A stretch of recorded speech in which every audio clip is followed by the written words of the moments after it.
আজকে ছিল ঢাকা ভার্সিটির ল ডিপার্টমেন্টের ওরিয়েন্টেশন। আজকে ছিল না, অনেকদিন আগে ছিল, কিন্তু এডিট করতে করতে সময় যে কবে চলে গেল জানি না। আমাদের ওরিয়েন্টেশনটা একটু সাদামাটা হলেও ফিলিংসের দিক থেকে কোনো কমতি ছিল না। সিনিয়র থেকে শুরু করে সবাই দিয়েছিল তাদের সর্বোচ্চটা। যদি ওরিয়েন্টেশনের সবাই শাড়ি পরে, আমি পরেছিলাম শার্ট অ্যান্ড প্যান্ট, এবং এভাবেই রিক্সা করে চলে গেলাম।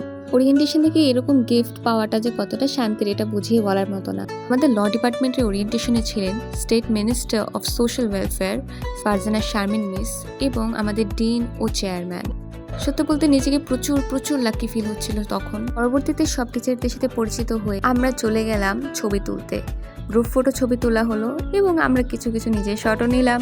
আনফর্চুনেটলি সেদিন প্রচুর গরম থাকলেও আমাদের এনজয়মেন্টের কোনো কমতি ছিল না। ওরিয়েন্টেশন শেষে সবাই চলে আসলাম সোশ্যাল সায়েন্স ফ্যাকাল্টির পিছনে এবং সেখানে আড্ডা দিলাম, এবং এইভাবে করে আমার সুন্দর দিনটার পরিসমাপ্তি হলো।